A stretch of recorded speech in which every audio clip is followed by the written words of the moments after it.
लोगों ने मुझसे एक सवाल पूछा था, क्या हम बॉलीवुड की पिक्चर्स, मूवीज और क्या हम पिक्चर्स के सॉन्ग सुन सकते हैं? एक्सप्लेन तो मैं करूंगा ही, लेकिन मैं पहले ही आपको कह सकता हूं कि अगर आप मूवीज देख रहे हैं, अगर आप बॉलीवुड के सॉन्ग सुन रहे हैं, तो मैं आपको एक बात कहूंगा, आप अपने आप को नरक जाने के लिए ट्रेन कर रहे हो। अब आप कहोगे, ब्रदर आप हमेशा इन चीजों के बारे में क्यों बात करते हो? मैं आपसे एक सिंपल क्वेश्चन पूछ रहा हूं, अगर हो सके तो अपने आप को इस बात का उत्तर दीजिए। जिस पिक्चरों को, जिन मूवीज को आपने आज से बहुत साल पहले देखा था, चाहे वो कोई भी मूवी हो, बॉलीवुड की हो, हॉलीवुड की हो, चाहे कोई भी मूवी हो, उस मूवीज के अंदर आपने देखा होगा एक दो बहुत ही गंदे सीन्स होते हैं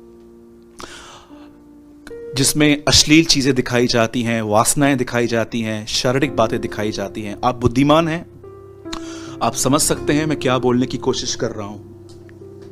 मैं आपसे पूछना चाहता हूं, इतनी सारी मूवीज आपने देखी होंगी प्रभु में आने से पहले, और जो प्रभु में आने के बाद भी देखते हैं, तो मैं तो उन्हें एक ही बात कहूंगा कि आप मसीह नहीं हैं, आप एक नामधारी मसीह हैं, और आप अपने पास्टर को मूर्ख बना सकते हो अपने आत्मिक दिखा के, लेकिन प्रभु आपको जानते हैं।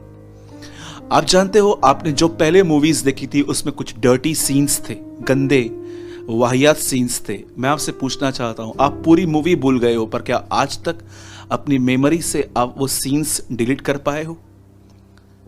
मैंने प्रभु में आने से पहले एक पिक्चर देखी थी, वो पिक्चर में बहुत गंदे सीन्स थे, और मैंने वो बड़े मन से उस मूवी को देखा था, क्योंकि मैंने उन दिनों में प्रभु में नहीं था और मैं बॉलीवुड की पिक्चर्स वगैरह देखता था।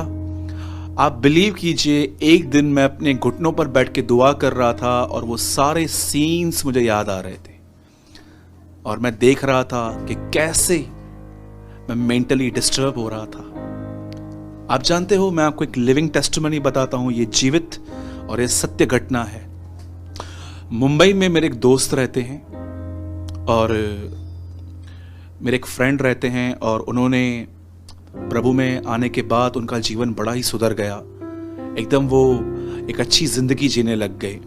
एक दिन एक मूवी लगी, उस मूवी में एक स्टोरी दिखाई गई। उस स्टोरी के अंदर एक लड़का और लड़की कॉलेज में मिले, लेकिन कुछ वजहों से वो अलग हो गए। लड़की की शादी हो गई, और उसके बाद जब लड़के को पता चला कि उसकी शादी हो गई, वो लड़का अपने दर्द को बुलाने की वजह के कारण इतने नशे करने लग गया, वो ड्रग्स वगैरह सब लेता था।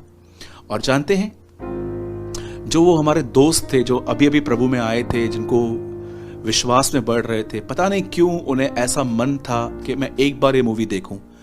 और मैं आपको बताना चाहता हूं, उनका भी जीवन प्रभु में आने से पहले कुछ ऐसा ही था, लेकिन प्रभु ने उनको उन गंदगी में से निकाला। और जब वो मूवी देखने के लिए वो गए, उस मूवी में से पता नहीं उनके अंदर क्या आया कि आज वो पूरी तरह से बैकस्लाइड हो गए हैं, पूरी तरह से उन्होंने खुदा को छोड़ दिया है, और आज वो किसी का फोन तक नहीं उठाते, क्योंकि उन्हें वो सब बातें याद आई। मुझे बताइए, डेविल कैसे उनके अंदर घुसा वापस?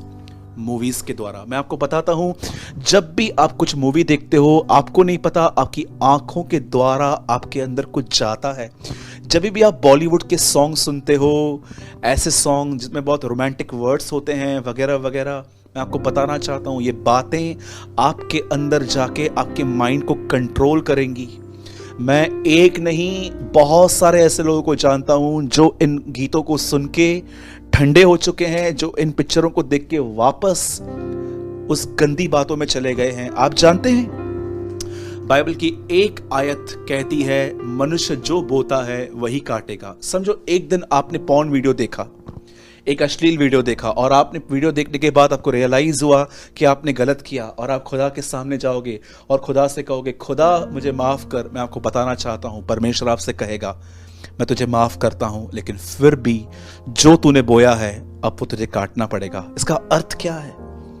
गलातियों की पत्री में लिखा गया है, जो शरीर के अनुसार बोते हैं वे शरीर के द्वारा विनाश की कटनी काटेंगे, पर जो आत्मा में बोते हैं वो अनंत जीवन की कटनी काटेंगे। मैं आपको बताना चाहता हूं, अगर आप अपने अंदर ऐसा देख रहे हो, तो मैं बताना चाहता हूं, आप अपने लिए दरवाजे खोल रहे हो और दुष्ट आत्मा को कह रहे हो अब आओ और 3-4 साल तक मुझे हैरेस करते रहो।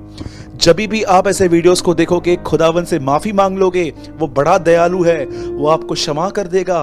वो आपको कहेगा कि ठीक है, तूने जानबूझ के नहीं किया, तू स्लिप हो गया, मैं तुझे माफ करता हूं। पर फिर भी ये दर्शन, ये गंदी बातें, ये ड्रीम्स अब आपके अंदर आके आपको हैरेस करेंगे। उस समय क्या करोगे? एक आदमी ने मुझसे पूछा, भाई आप पिक्चर्स देखते हैं? मैंने बोला बिल्कुल नहीं। बोला क्यों? मैंने उनको कहा, मैं पहले का कचरा ही नहीं निकाल पाया हूं अब तक, तो मैं नया क्या लूं। इसलिए मेरे भाइयों और बहनों, बचिए इन टिकटॉक से, इन पिक्चरों के सॉन्ग से और इन बॉलीवुड और हॉलीवुड की गंदी मूवीज से बचे रहिए। मैं आपको बताता हूं, अगर आप चाहते हो कि ब्रदर अब अगर हम यह न करें तो हम क्या करें, मैं आपको कहूंगा क्रिश्चियन बुक शॉप पे जाइए, अच्छी अच्छी किताबों को खरीदिए जो आपको प्रभु के और करीब जाने की टीचिंग दें, जो आपको बाइबल की तरफ ड्राइव करें, प्रचारक की तरफ नहीं। बाइबल पढ़ने के बाद भी आप उन किताबों को पढ़ सकते हो। पौलुस जैसा आदमी तिमुथियुस से कहता है, हे तिमुथी, जब तुम मुझसे मिलने आए तो चरम पत्रिकाएं लेते हुए आना। सेकंड तिमुथी के 4वें अध्याय में पौलुस कहता है, मेरा भागा और मेरे बुक्स लेते हुए आना। पौलुस जैसा व्यक्ति बुक्स पढ़ता था। अगर आपको लगता है कि मैं बाइबल इनफ पढ़ चुका हूं, मैं एवरीडे पढ़ रहा हूं, इसके एक्स्ट्रा मैं क्या करूं, तो मैं कहूंगा कोई पैरेलल बुक लीजिए, उसको पढ़िए ताकि आप खुदा में बिजी रहें। पर इन मूवीज को, ऐसे शोज को जो नॉनवेज बात करते हैं, इन बिग बॉस जैसे प्रोग्राम्स को मत देखिए, ये सिर्फ आपके माइंड को स्पॉइल करेंगे।